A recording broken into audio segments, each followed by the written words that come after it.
The Lightning Thief, Chapter 9. I am offered a quest. The next morning, Chiron moved me to cabin 3. I didn't have to share with anybody. I had plenty of room for all my stuff.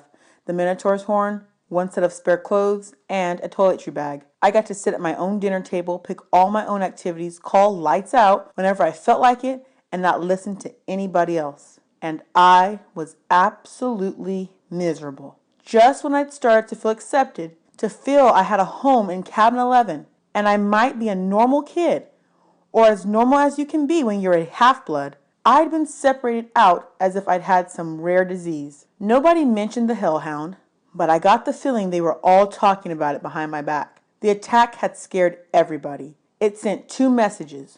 1, that I was the son of the sea god, and 2, monsters would stop at nothing to kill me. They could even invade a camp that had always been considered safe. The other campers steered clear of me as much as possible. Cabin 11 was too nervous to have sword class with me after what I'd done to the Ares folks in the woods, so my lessons with Luke became one-on-one. He pushed me harder than ever and wasn't afraid to bruise me up in the process. "You're going to need all the training you can get," he promised as we were working with swords and flaming torches. "Now let's try that viper beheading strike again. 50 more repetitions." Annabeth still taught me Greek in the mornings, but she seemed distracted. Every time I said something, she scowled at me, as if I just poked her between the eyes. After lessons, she would walk away muttering to herself, "Quest? Poseidon?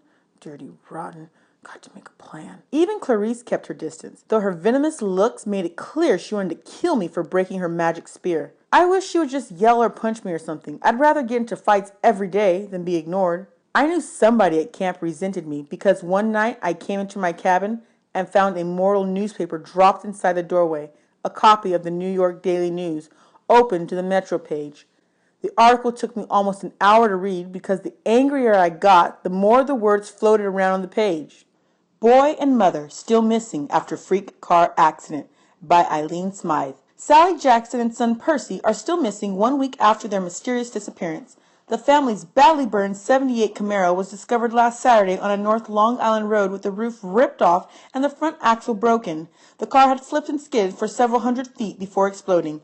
Mother and son had gone for a weekend vacation to Montauk, but left hastily under mysterious circumstances. Small traces of blood were found in the car and near the scene of the wreck, but there were no other signs of the missing Jacksons. Residents in the rural area reported seeing nothing unusual around the time of the accident. Miss Jackson's husband, Gabe Gugliano, claims that his stepson, Percy Jackson, is a troubled child who has been kicked out of numerous boarding schools and has expressed violent tendencies in the past. Police would not say whether son Percy is a suspect in his mother's disappearance, but they have not ruled out foul play. Below are recent pictures of Sally Jackson and Percy. Police urge anyone with information to call the following toll-free Crime Stoppers hotline. The phone number was circled in black marker. I wadded up the paper and threw it away, then flopped down in my bunk bed in the middle of my empty cabin. "Lights out," I told myself miserably. That night, I had my worst dream yet. I was running along the beach in a storm.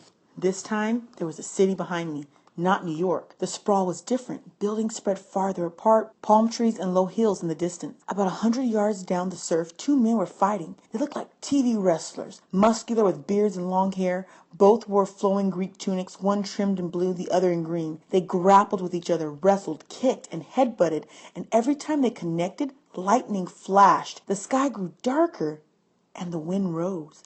I had to stop them. I didn't know why, but the harder I ran, the more the wind blew me back until I was running in place, my heels digging uselessly in the sand. Over the roar of the storm, I could hear the blue-robed one yelling at the green-robed one, "Give it back! Give it back!" like a kindergartner fighting over a toy. The waves got bigger, crashing into the beach, spraying me with salt. I yelled, "Stop it! Stop fighting!" The ground shook, laughter came from somewhere under the earth, and a voice so deep and evil it turned my blood to ice. "Come down, little hero," the voice crooned. "Come down!" The sand split beneath me, opening up a crevice straight down to the center of the earth. My feet slipped, and darkness swallowed me. I woke up, sure I was falling. I was still in bed in cabin 3. My body told me it was morning, but it was dark outside, and thunder rolled across the hills. A storm was brewing. I hadn't dreamed that. I heard a clopping sound at the door, a hoof knocking on the threshold. "Come in." Grover trotted inside, looking worried.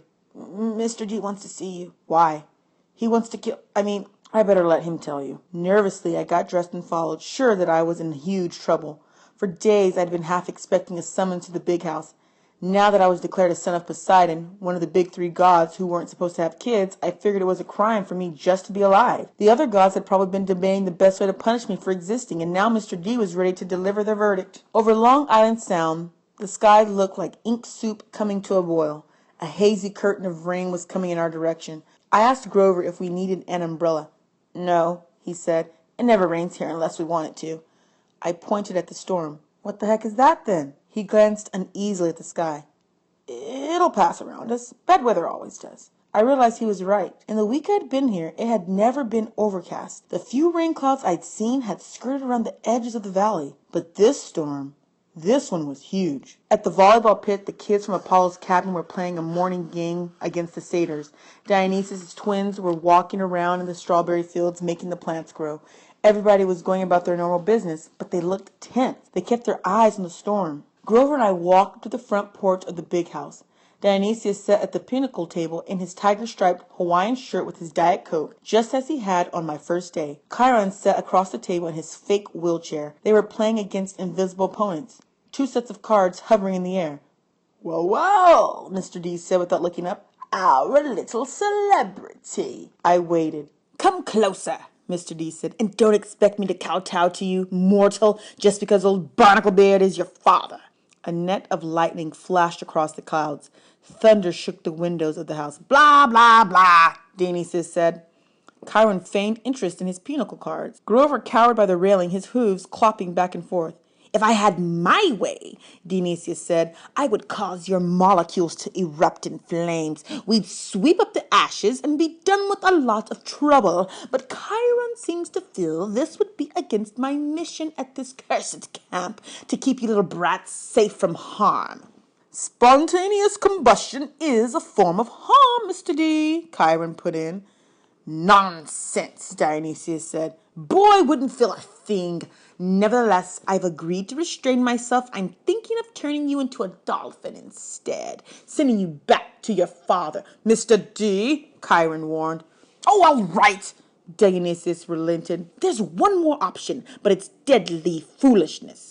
Dionysius rose, and the invisible player's cards dropped to the table. I'm off to Olympus for the emergency meeting. If the boy is still here when I get back, I'll turn him into an Atlantic bottlenose. Do you understand? And Perseus Jackson, if you're at all smart, you'll see that's a much more sensible choice than what Chiron feels you must do. Dionysius picked up a playing card, twisted it, and it became a plastic rectangle. A credit card? No, a security pass. He snapped his fingers.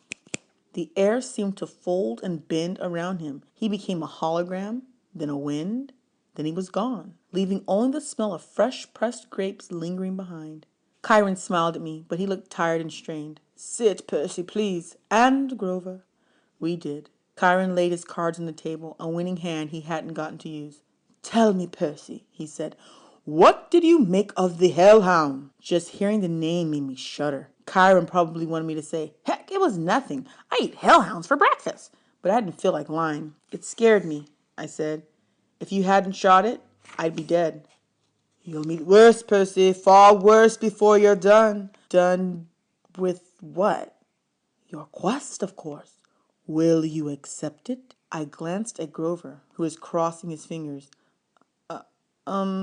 Sir, I said, you haven't told me what it is yet. Chiron grimaced. Well, that's the hard part, the detail. Thunder rumbled across the valley. The storm clouds had now reached the edge of the beach. As far as I could see, the sky and the sea were boiling together. Poseidon and Zeus, I said, they're fighting over something valuable, something that was stolen, aren't they? Chiron and Grover exchanged looks. Chiron sat forward in his wheelchair. How did you know that? My face felt hot. I wish I hadn't opened my big mouth. The weather since Christmas has been weird, like the sea and the sky are fighting. Then I talked to Annabeth, and she'd overheard something about a theft, and I've also been having these dreams. I knew it, Grover said. Hush, Satyr, Chiron ordered. But it is his quest. Grover's eyes were bright with excitement. It must be. Only the oracle can determine. Chiron stroked his bristly beard. Nevertheless, Percy, you are correct. Your father and Zeus are having their worst quarrel in centuries. They are fighting over something valuable that was stolen. To be precise, a lightning bolt. I laughed nervously. Oh, what? Do not take this lightly, Chiron warned. I'm not talking about some tinfoil-covered zigzag you'd see in a second-grade play. I'm talking about a 2-foot-long cylinder of high-grade celestial bronze capped on both ends with god-level explosives. Oh, Zeus's master bolt, Chiron said, getting worked up now. The symbol of its power, from which all other lightning bolts are patterned. The first weapon made by the Cyclops for the war against the Titans. The bolt that sheared the top off Mount Etna and hurled Cronus from his throne. The master bolt which packs enough power to make mortal hydrogen bombs look like firecrackers. And it's missing? Stolen, Chiron said. By who? By whom? Chiron corrected. Once a teacher, always a teacher. By you. My mouth fell open. At least, Chiron held up a hand, that's what Zeus thinks. During the winter solstice at the last council of the gods, Zeus and Poseidon had an argument. The usual nonsense. Mother Rhea always liked you best. Air disasters are more spectacular than sea disasters, etc. Afterward, Zeus realized his master bolt was missing, taken from the throne room under his very nose. He immediately blamed Poseidon. Now, a god cannot usurp another god's symbol of power directly. That is forbidden by the most ancient of divine laws. But Zeus believes your father convinced a human hero to take it. But I didn't. Patience and listen, child, Chiron said. Zeus has good reason to be suspicious. The forges of the Cyclops are under the ocean, which gives Poseidon some influence over the makers of his brother's lightning. Zeus believes Poseidon has taken the master bolt and is now secretly having the Cyclops build an arsenal of illegal copies which might be used to topple Zeus from his throne. The only thing Zeus wasn't sure about was which hero Poseidon used to steal the bolt. Now Poseidon has openly claimed you as his son. You were in New York over the winter holidays. You could have easily snuck into Olympus. Zeus believes he has found his thief. But I've never been to Olympus. Zeus is crazy. Chiron and Grover glanced nervously at the sky. The clouds didn't seem to be parting around us as Grover had promised. They were rolling straight over our valley, sealing us in like a coffin lid. Percy, Grover said, we don't use the C word to describe the Lord of the Sky. Perhaps paranoid, Chiron suggested. Then again, Poseidon has tried to unseat Zeus before. I believe that was question 38 on your final exam. He looked at me as if he actually expected me to remember question 38. How could anyone accuse me of stealing a god's weapon? I couldn't even steal a slice of pizza from Gabe's poker party without getting busted. Chiron was waiting for an answer. Something about a golden net, I guess. Poseidon and Hera and a few other gods, they trapped Zeus and wouldn't let him out until he promised to be a better ruler, right? Correct, Chiron said. And Zeus has never trusted Poseidon since. Of course, Poseidon denies stealing the Master Bolt. He took great offense at the accusation. The two have been arguing back and forth for months, threatening war, and now you've come along. The proverbial last straw. But I'm just a kid. Percy, Grover cut in. If you were Zeus and you already thought your brother was plotting to overthrow you, then your brother suddenly admitted he had broken the sacred oath he took after World War II, that he's fathered a new mortal hero who might be used as a weapon against you. Wouldn't that put a twist in your toga? But I didn't do anything. Poseidon, my dad, he didn't really have this master bolt stolen, did he? Chiron sighed. Most thinking observers would agree that thievery is not Poseidon's style.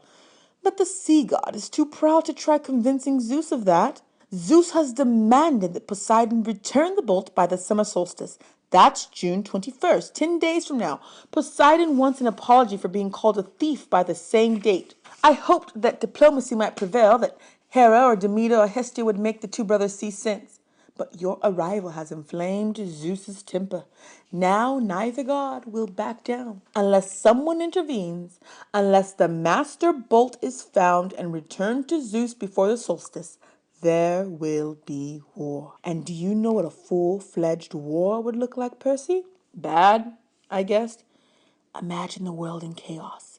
nature at war with itself, Olympians forced to choose sides between Zeus and Poseidon, destruction, carnage, millions dead, Western civilization turned into a battleground so big it will make the Trojan War look like a water balloon fight. Bad, I repeated. And you, Percy Jackson, would be the first to feel Zeus's wrath. It started to rain. Volleyball players stopped their game and stared in stunned silence at the sky. I had brought this storm to Half-Blood Hill. Zeus was punishing the whole camp because of me. I was furious. So I have to find the stupid bolt, I said, and return it to Zeus. What better peace offering, Chiron said, than to have the son of Poseidon return Zeus's property? If Poseidon doesn't have it, where is the thing? I believe I know. Chiron's expression was grim. Part of a prophecy I had years ago. Well, some of the lines make sense to me now, but before I can say more, you must officially take up the quest. You must seek the counsel of the oracle. Why can't you tell me where the bolt is beforehand? Because if I did, you would be too afraid to accept the challenge. I swallowed. Good reason. You agree, then? I looked at Grover, who nodded encouragingly. Easy for him. I was the one Zeus wanted to kill. All right, I said. It's better than being turned into a dolphin. Then it's time you consulted the oracle, Chiron said. Go upstairs, Percy Jackson, to the attic. When you come back down, assuming you're still sane, we will talk more.